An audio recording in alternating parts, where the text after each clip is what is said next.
Good morning students.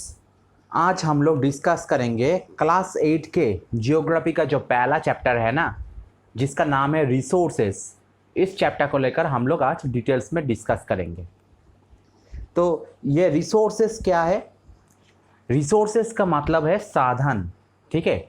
यानी देखा जाए हम लोग अपने डेली लाइफ में जो चीज़ हमारे पर्पस में हम लोग यूज़ करते हैं, हमारे हर कदम में चलने के लिए हमारे लिए यूज़ होता है, ये सभी चीज़ हो जाता है रिसोर्सेस। हम ये चीज़ को हम लोग क्या करते हैं कि अपने लिए यूज़ करते हैं ताकि हमारे लाइफ और भी ज़्यादा बेहतर हो और हम लोग बेहतर जीवन हम लोग जी सकते हैं। तो इसे हम लोग थोड़ा सा डिस्कस करते हैं। What is resources? रिसोर्सेस क्या है, यानी साधन क्या है? Anything that satisfies human needs is called a resources. मतलब ऐसा कोई चीज़ या कोई भी चीज़ जो लोगों का जो ज़रूरत होता है, इंसानों का जो ज़रूरत होता है, उसको सेटिस्फाई करते हैं, मतलब उसको एक संतुष्टि देते हैं, उस ज़रूरत को पूरा करते हैं। उसे हम लोग रिसोर्सेस कह सकते हैं या साधन कह सकते हैं।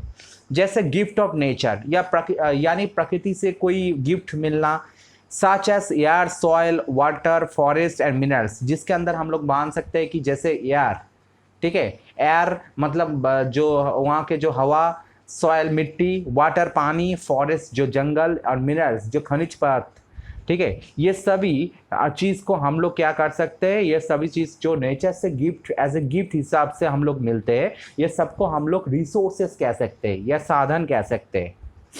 As well as human creations, या लोगों के द्वारा जो चीज़ बनता है, लोग जो चीज़ बनाते हैं, सच एज बिल्डिंग्स, जैसे बिल्डिंग बनाना, एक रोड बनाना या कुछ और चीज़ बना लेना, जैसे बिल्डिंग बना रहे, रोड बना रहे, स्टेशन बना रहे, वाटर टैंक बना रहे, इरिगेशन सिस्टम बना रहे, ठीक है, स्पेस बना रहे, मतलब सॉरी स्पेस जो एयरक्राफ्ट ये बना रहे जो स्पेस में जाने के लिए, ये सभी चीज़ हो जाता है क्या, रिसोर्सेज के अंदर आ जाता है। Are resources because they satisfy very needs. तो इन सब को हम लोग रिसोर्सेज कह सकते हैं क्योंकि ये इंसानों के ज़रूरत को अलग अलग तरीके से पूरा करते हैं। The air that we breathe, तो जो हवा जिसमें हम लोग सांस लेते हैं, the water that we drink, जो पानी जो हम लोग पीते हैं, that food that we eat, जो खाना जो हम लोग खाते हैं, the minerals that we use, जो खनिज पदार्थ जिससे हम लोग डिफरेंट पर्पस में हम लोग इसे यूज़ करते हैं, our means of travel and communication, जो हमारे घूमने के लिए या हमारे दूसरे के साथ कम्युनिकेशन करने के लिए भी काम में आता है, आर ऑल एग्जाम्पल रिसोर्सेस। तो ये सभी चीज़ को हम लोग रिसोर्सेस कह सकते हैं, यानी हम लोग अपने डेली पर्पस में जो जो चीज़ यूज़ कर रहे हैं, ये सभी चीज़ को हम लोग एज ए रिसोर्सेस के तरीके से इसको ट्रीट कर सकते हैं। वैल्यू ऑफ रिसोर्सेस, तो एक रिसोर्स का हम लोग इसका मूल्य देखेंगे, इसका इंपॉर्टेंस देखेंगे, वैल्यू देखेंगे। The natural resources are highly beneficial and can be put to any use with human technological efforts. जो प्रकृति से जो साधन आता है ये बहुत ही ज़्यादा इंपॉर्टेंट होता है इंसानों के लिए। तो can be put to any use with human technological efforts, तो इससे हम लोग क्या करते हैं कि ह्यूमन के जो अपने जो आज के दिन में उनके प्रजुक्ति जो बहुत ज़्यादा डेवलप किया है, उनके मदद से हम लोग इस रिसोर्सेज को, हम लोग प्रकृति के जो रिसोर्सेज को हम लोग तरीके से हम लोग इसे यूज़ कर सकते हैं। These are a great source of economic wealth of a nation और ए कंट्री। तो ये सब चीज़ क्या हो जाता है, ये सब चीज़ देखा जाए एक कंट्री का या एक नेशन का, उनका जो मनी पर्पस में यानी इकोनॉमिक वेल्थ पर्पस में ये चीज़ यूज़ होता है। यानी एक कंट्री का डेवलपमेंट में पूरी तरीके से ये रिसोर्सेज के ऊपर डिपेंड है। यानी जितने ज़्यादा रिसोर्सेस आएगा उतना ही कंट्री को उससे फ़ायदा होगा। यानी रिसोर्सेज को हम लोग प्रॉपर तरीके से यूज़ कर पाएंगे, उससे होगा क्या, कंट्री में तरह तरह से डेवलपमेंट होगा। But today in this world of advancement of technology, human beings want to make their life more comfortable and luxurious. लेकिन आज के दिन के हिसाब से वर्ल्ड में क्या हो रहा है कि टेक्नोलॉजी बहुत ही ज़्यादा एडवांस हो चुका है। इसके वजह से क्या हो रहा है, human beings want to make their life, तो इसके वजह से इंसान अपना जो ज़िंदगी है उसे और भी ज़्यादा कंफर्टेबल बनाना चाहते हैं एंड लग्जरियस बनाना चाहते हैं, ठीक है। तो उनको देखा जाए एक तो आरामदायक बनाना चाहते हैं उस ज़िंदगी को, और शान शौकत से भरा हुआ बनाना चाहता है। यानी इंसान आराम तरीके से वो रहना चाहते हैं, अपने हिसाब से वो रहना चाहते हैं, ताकि वो एक कंफर्टेबल और लग्जरियस लाइफ वो जी सके। तो इसके लिए चाहिए ऑब्वियसली रिसोर्सेस, और रिसोर्सेज की वजह से ये डेवलपमेंट्स मुमकिन है। जैसे मान लो कि ये नेचुरल रिसोर्स के बहुत सारे अलग अलग एग्जाम्पल दिया है, ठीक है। पहला जो फोटो दिया गया है यहाँ पर लेफ्ट साइड के ऊपर में, ये चीज़ वाटर को दिखाता है यहाँ पर, तो वाटर रिसोर्सेज के अंदर आ सकता है। दूसरा चीज़ जो सूरज के रोशनी, सनलाइट, यानी एक तरीके से का रिसोर्सेज हो रहा है। तीसरा जो यहाँ पर सॉल्ट के यहाँ पर सैंड के बारे में बात किया जा रहा है या रेत के बारे में बात किया जा रहा है, तो तीसरा फोटो यहाँ पर एक ये भी एक तरीके से रिसोर्स हो सकता है। चौथा यहाँ पर एनिमल्स, मतलब एलिफेंट के बारे में दिया जा रहा है। एलिफेंट्स जो एक तरह से रिसोर्सेज के अंदर गिना जाता है। यहाँ पर जो बर्ड्स है, ये बर्ड्स भी एक तरीके का रिसोर्स है। उसके बाद पेड़ पौधे, ये एक तरीका का रिसोर्स। उसके बाद जो यहाँ पर समुद्र के अंदर से यहाँ पर पेट्रोलियम निकाल रहे हैं, एक फोटो यहाँ पर निकाल रहा है एक इंडस्ट्री का, जो ऑयल इंडस्ट्री के अंदर होता है, ये भी एक तरीके का रिसोर्स होता है। उसके बाद पत्थर जो दिखाया गया है यहाँ पर, ये भी एक तरीके का रिसोर्स। उसके बाद मिनरल्स दिया गया, मिनरल्स भी एक तरीके का रिसोर्स हो गया। तो यहाँ पर जो भी है, मतलब जो भी इमेज दिखा रहा है, सभी एक तरीके का रिसोर्सेस है। तो 4 types of value attach to resources. Resources के साथ देखा जाए 4 टाइप का वैल्यू हम लोग ऐड कर सकते हैं। मतलब रिसोर्सेस को हम लोग जस्टिफाई कर सकते हैं 4 टाइप का वैल्यू के जरिए। कैसे? जैसे कंजर्वेशन ऑफ फॉरेस्ट, एक जंगल को हम लोग उसको संरक्षण करेंगे। एनिमल लाइफ, वहाँ के जो एनिमल्स रहते हैं उनके ज़िंदगी को। And water bodies for future generation, और पानी को, इसको हम लोग क्या संरक्षण करेंगे, क्यों?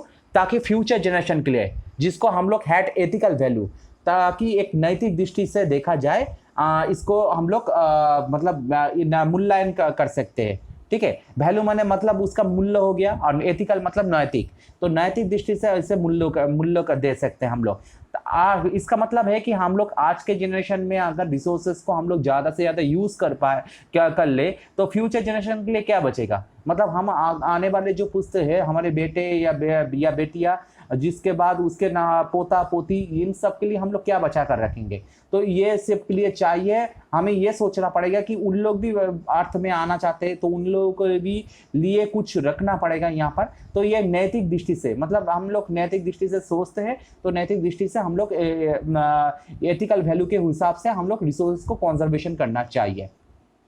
दूसरा, scenic beauty of sea source, ठीक है। यानी जो साधन है, सी सोर्स मतलब साधन, इनका जो ये बहुत ही सुंदर दिखता है, ठीक है। लेक्स, जैसे लेक्स आ जाता है, माउंटेन आ जाता है, उसके अंदर नेशनल पार्क भी आ जाता है। ये सभी चीज़ क्या होता है, ये has aesthetic value.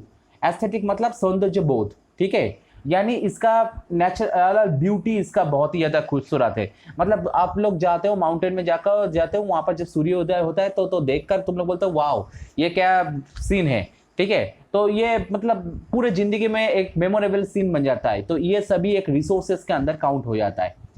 Resources being use for manufacturing और प्रोडक्शन इकोनॉमिकल वैल्यू, तो इकोनॉमिकल वैल्यू से भी हम लोग देख सकते हैं। तो वहाँ पर मतलब अर्थनैतिक दृष्टि से भी देख सकते हैं, जहाँ पर जो भी रिसोर्स होता है उससे हम लोग कुछ चीज़ प्रोडक्शन कर सकते हैं, उसे मैन्युफैक्चरिंग के काम में उसे यूज़ कर सकते हैं। तो ये इकोनॉमिकल वैल्यू, मतलब इसके साथ साथ देश का जो विकास ये भी इसके साथ जुड़ा हुआ है। और various acts and regulations related to clean air, तो बहुत सारे आइन आया है, बहुत सारे रूल्स रेगुलेशन आ गया है, जो क्या है कि जैसे एयर को मतलब उसको साफ सुथरा रखना है, पानी को साफ सुथरा रखना है, पॉल्यूशन नहीं फैलाना है, एनवायरनमेंट के उससे हाथ से उनको मुक्त करना है, ऐसे करके बहुत सारे लीगल इशू आ गए। तो ये सब लीगल वैल्यू के अंदर आ जाएगा। मतलब ये सब आईनी दृष्टि से हम लोग इसे देख सकते हैं, ठीक है।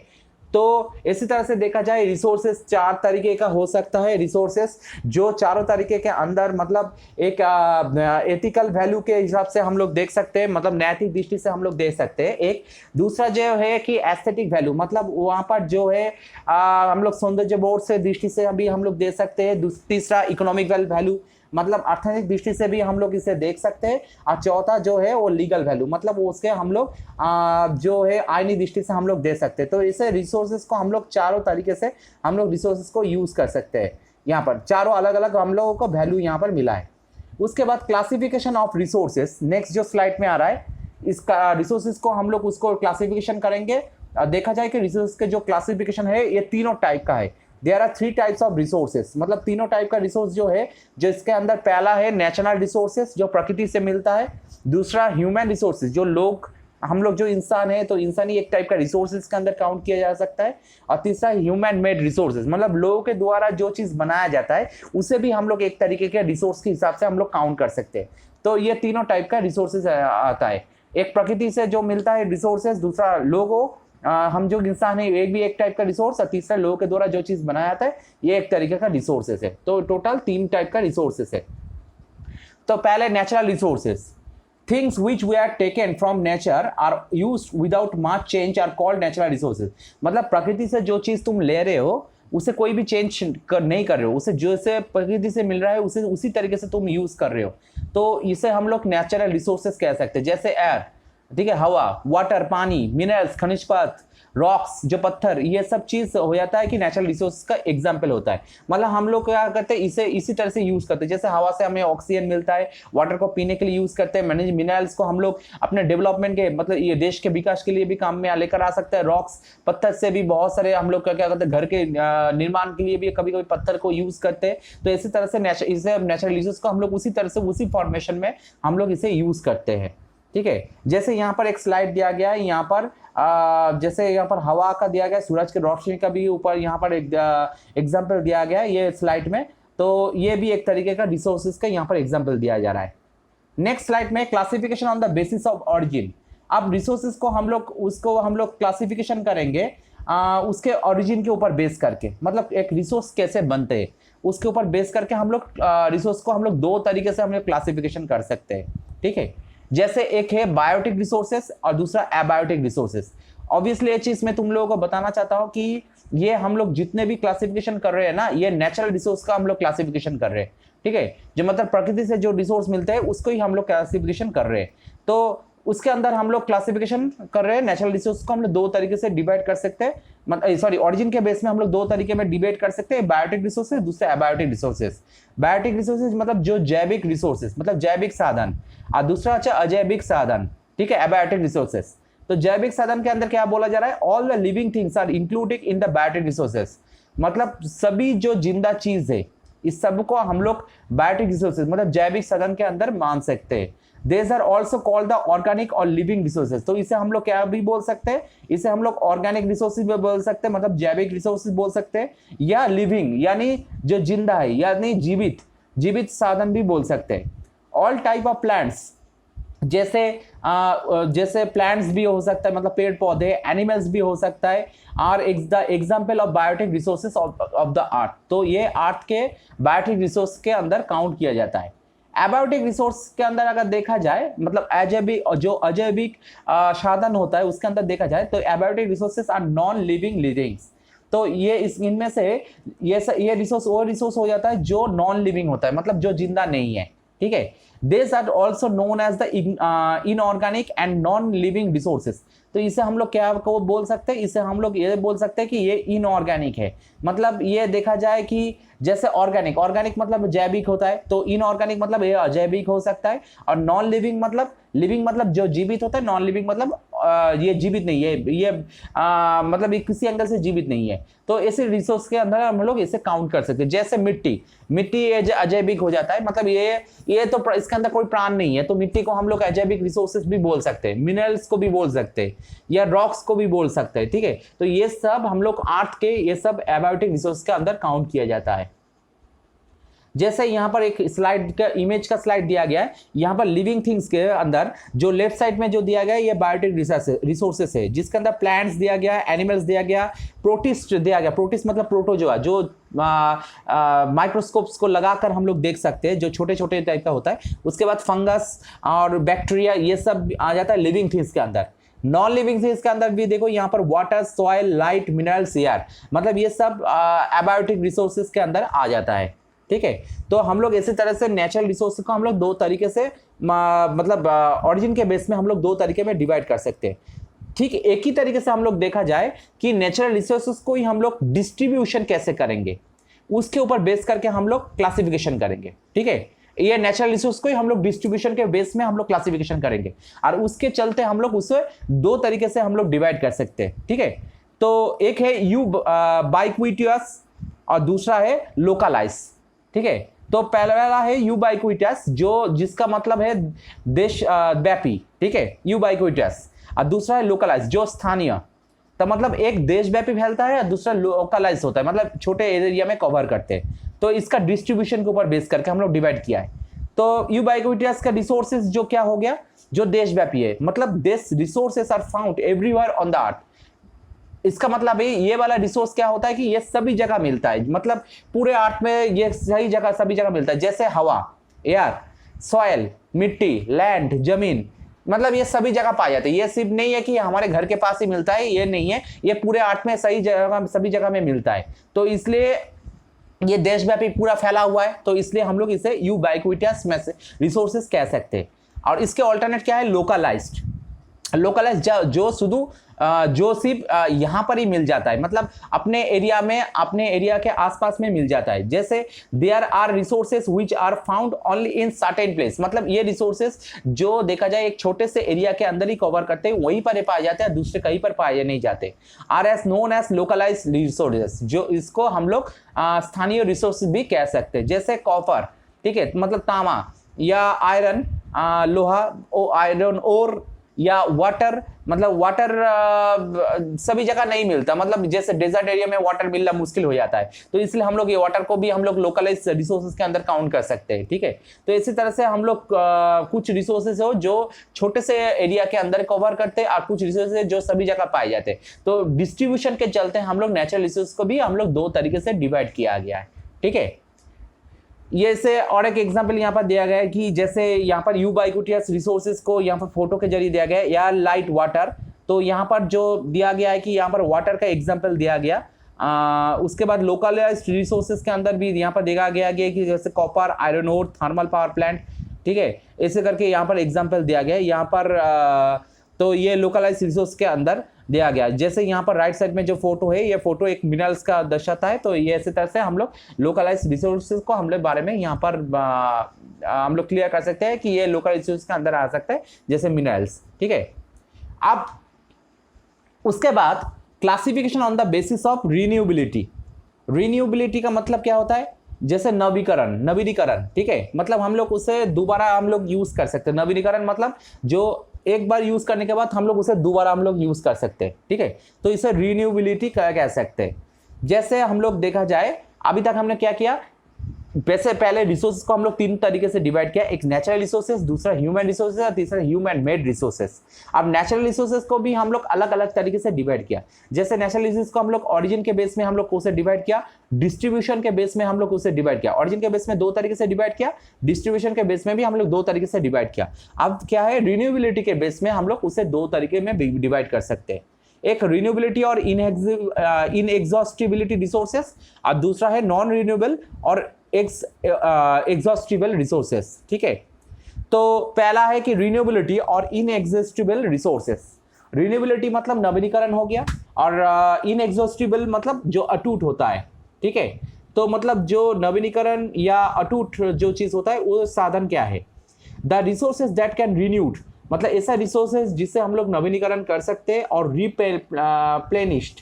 ठीक है, और उसे हम लोग भरपाई कर सकते हैं क्विकली, जल्दी, are called the renewable resources, मतलब उसे हम लोग रिन्यूएबल रिसोर्सेस कह सकते हैं।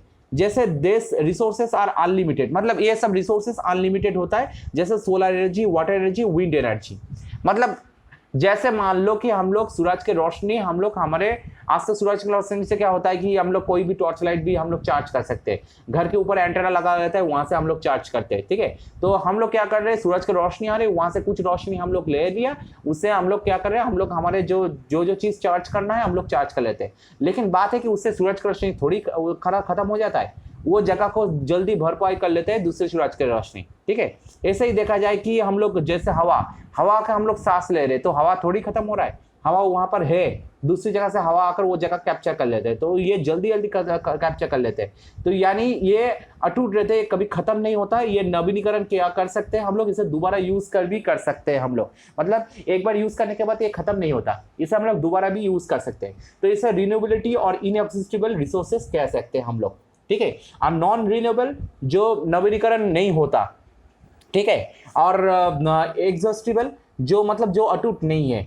तो ये ऐसा टाइप का रिसोर्सेस, मतलब आप जो चीज़ एक बार यूज़ करने के बाद खत्म हो जाता है, तो ये एक सी टाइप का रिसोर्सेस के एग्जाम्पल के अंदर आता है। जैसे resources which take 1000 of year to get replenished, मतलब ऐसा रिसोर्सेज जो रिसोर्सेज एक बार खत्म होने के बाद उसे 1000 साल लग जाता है दोबारा उसे बनने के लिए, are called non renewable resources. तो उसे हम लोग नॉन रिन्यूएबल रिसोर्सेज कह सकते हैं। जैसे मिनरल्स, एक बार अगर मिनरल्स खत्म कर दे तो हम लोग उसे दोबारा बनने के लिए और 1000 साल लग जाएगा, तो इसलिए हम लोग इसे नॉन रिन्यूएबल रिसोर्सेज या एग्जॉस्टिबल रिसोर्सेज कह सकते हैं। ठीक है, समझ में आया तुम लोगों को? मतलब जैसे जो चीज़ हम लोग दोबारा मतलब वो कभी खत्म नहीं होता, एक बार वो उसे यूज़ करने के बाद भी वो जगह दूसरे कोई ले लेते हैं, और दूसरी चीज़ को भी हम लोग यूज़ करने के बाद वो तीसरा कोई ले लेते हैं, ऐसे करके चलते जाते हैं। जैसे सूरज की रोशनी, ठीक है, जैसे हवा, तो ये सब रिन्यूएबिलिटी और इनएग्जिस्टिबल रिसोर्स के अंदर आ जाता है। लेकिन ऐसा कोई चीज़ जो मतलब खत्म हो जाता है, मतलब एक बार यूज़ करने के बाद दोबारा बनने के लिए कम से कम 1000 साल लग जाता है, तो इसे हम लोग नॉन रिन्यूएबल और एग्जॉस्टिबल रिसोर्सेज कह सकते हैं। ठीक है, जैसे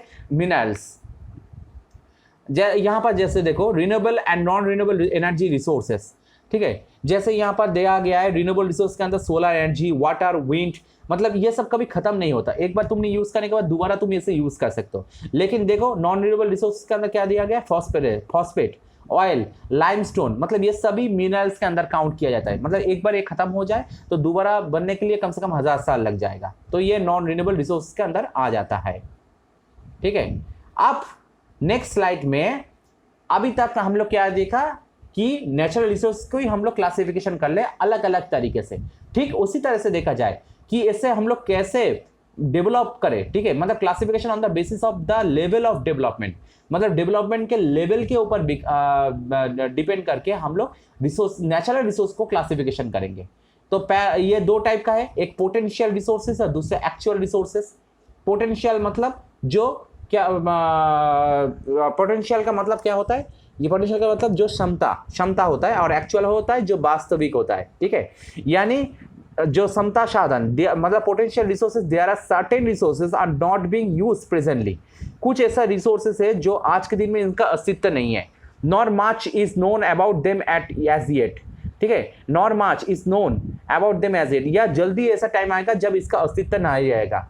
Moreover, the technology required to exploit and utilize them may also not be available। मतलब टेक्नोलॉजी के जैसे जैसे विकास हुआ, तो इस विकास के चलते हम लोग जैसे जैसे उस चीज़ का डिमांड आना लगा, तो हम लोग क्या क्या करने लगे, टेक्नोलॉजी के चलते उस चीज़ को बार बार करके हम लोग यूज़ करने लगे, तो ऐसे करते करते वो चीज़ खत्म हो गया।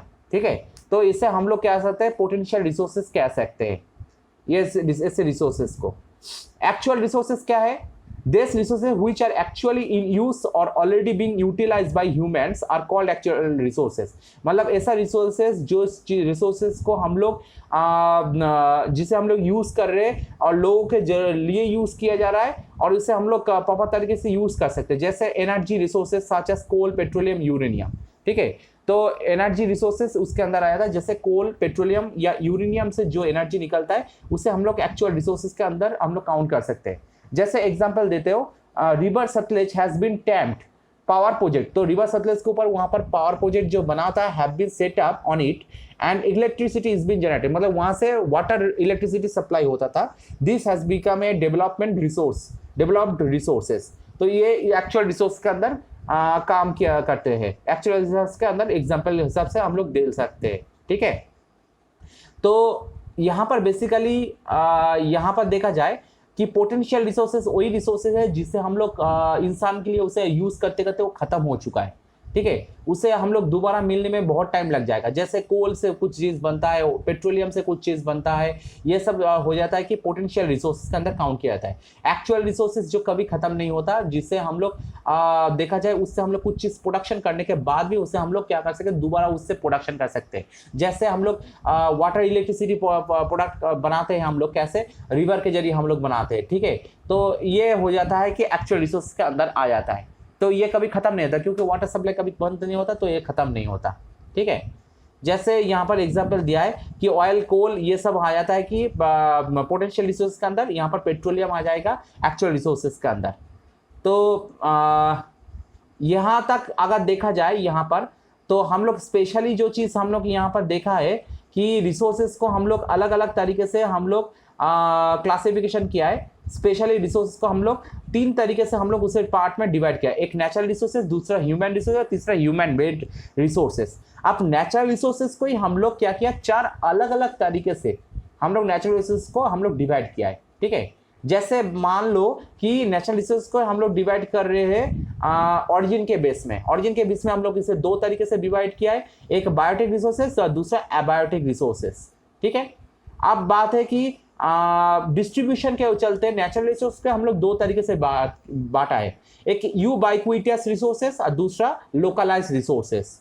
और यहाँ पर देखो तीसरा जो चीज है रिन्यूएबिलिटी के चलते हम लोग नेचुरल रिसोर्स को भी 2 तरीके से हम लोग बांटे, एक रिन्यूएबिलिटी और इनएग्जॉस्टिबल रिसोर्सेस और दूसरा नॉन रिन्यूएबल और एग्जॉस्टिबल रिसोर्सेस।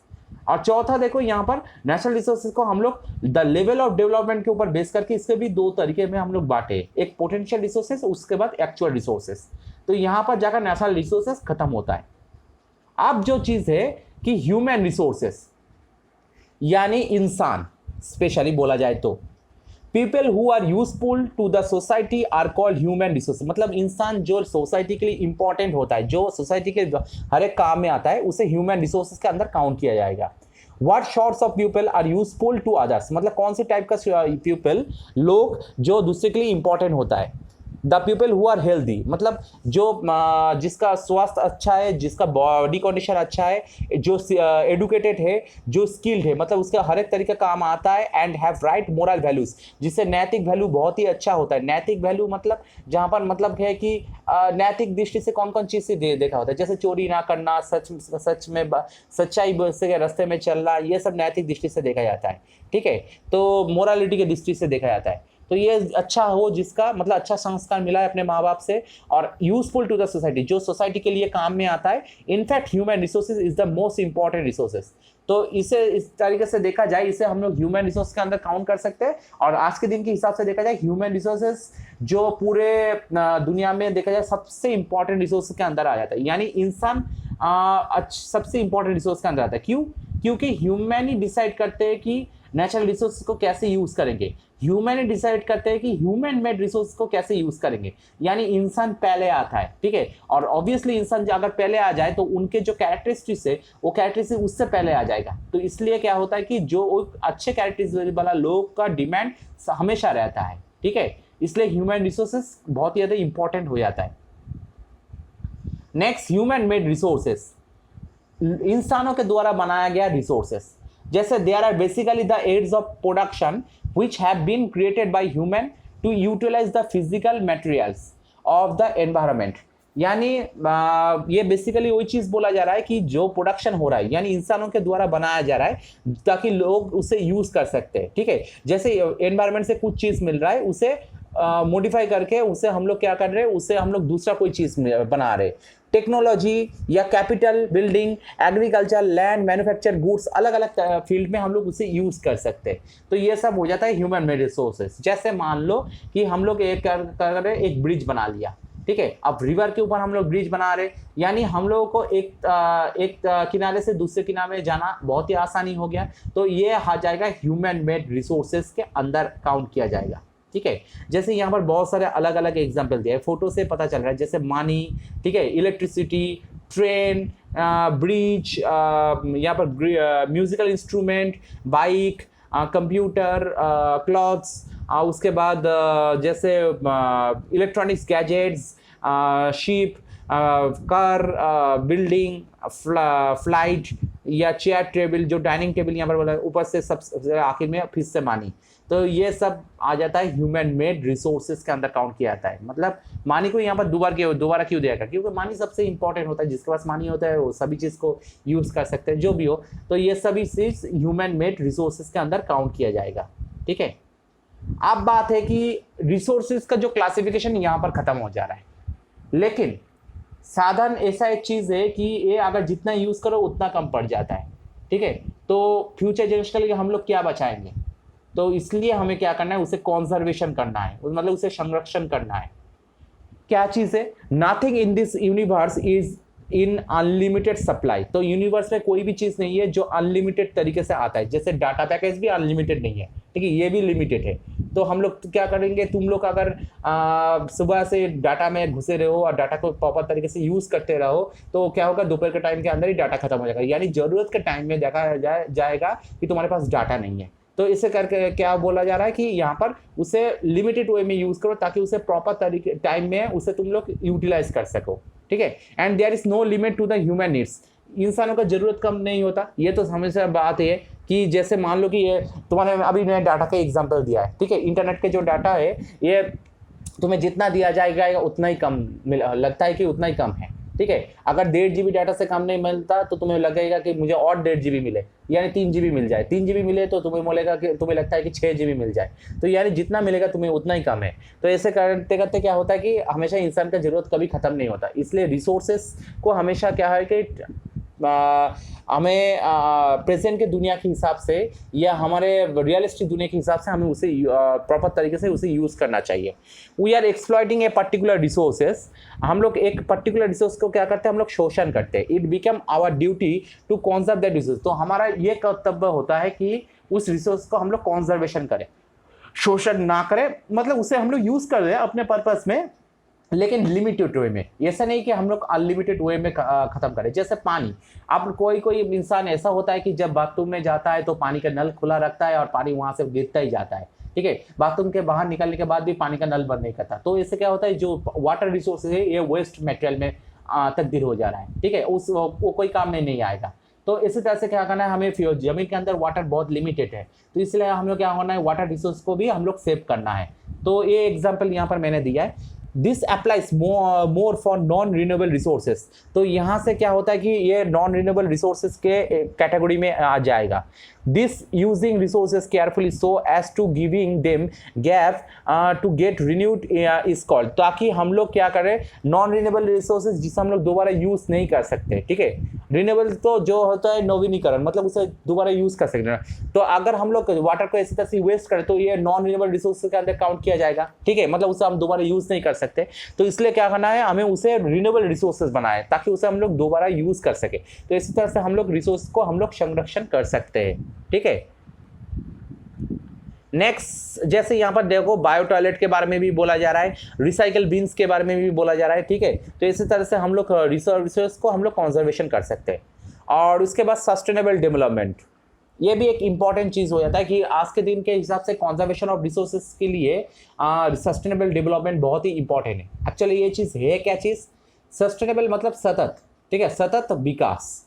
अब क्या चीज है सतत विकास, मतलब सस्टेनेबल डेवलपमेंट वी मीन, इसका मतलब है कि एक्सप्लॉयटेशन ऑफ रिसोर्सेज, मतलब रिसोर्स का जो शोषण करना इन ए वे, इसी तरीके से शोषण करो, दे सर्व अस बेटर, मतलब ताकि वो हमें बेटर रिजल्ट दे सके, एंड लॉन्गर, और लंबी टाइम तक वो चल सकते, देन दे वुड अदरवाइज, ताकि वो उससे दोबारा भी यूज कर सके हम, ठीक है। जैसे मैंने अभी बोला कि हम लोग एक चीज को हम लोग लगातार अपने जरूरत के हिसाब से हम लोग अगर उसे यूज करते थके, जरूरत के हिसाब से यूज करें तो ठीक है, लेकिन हम लोग अपने फन के लिए उसे यूज करते रहे तो वो चीज क्या होगा, एक दिन वो खत्म हो जाएगा। अब जब खत्म हो जाएगा तब हम लोग कैसे जिएंगे। तो इसलिए क्या हो सकता है कि हम लोग उस रिसोर्स को हम लोग संभाल कर यूज करें ताकि वो खत्म ना हो, ठीक है। और ये भी कोशिश करें उस रिसोर्स को यूज करने के बाद उसे दोबारा रिसाइकल किया जा सकता है कि नहीं, इस चीज के बारे में भी हमें ध्यान देना पड़ेगा।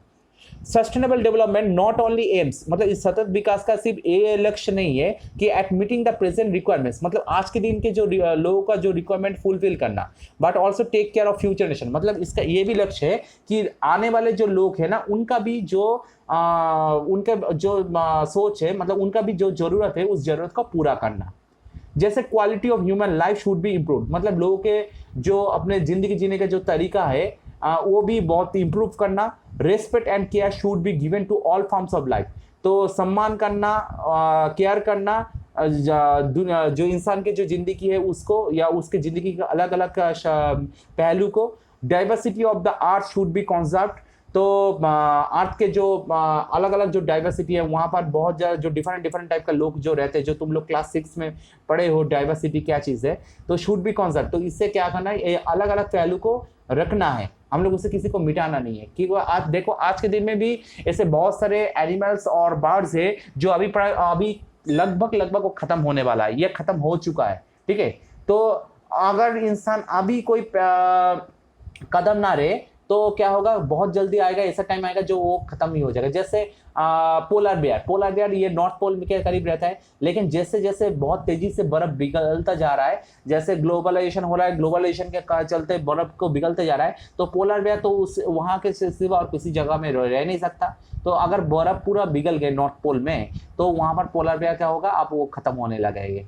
ठीक है, तो इससे पोलर बेयर का अस्तित्व खत्म हो जाएगा। तो ये चीज को इंसान को देखना है। ठीक है, अगर हमारे इकोसिस्टम को मेंटेन करना है तो हमें ये भी चीज़ देखना है कि जो चीज़ अर्थ के लिए इंपॉर्टेंट है उसे हम लोग कैसे मेंटेन कर सकते हैं।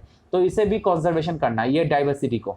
ठीक है, तो चैप्टर तो लगभग खत्म हो गया। हम लोग थोड़ा सा एवेल्युएशन कर सकते हैं। What are natural resources. पहले हमने बताया कि रिसोर्स को 3 तरीके से डिवाइड कर सकते हैं, नेचुरल रिसोर्सेज, दूसरे ह्यूमन रिसोर्स, तीसरे ह्यूमन मेड रिसोर्सेज।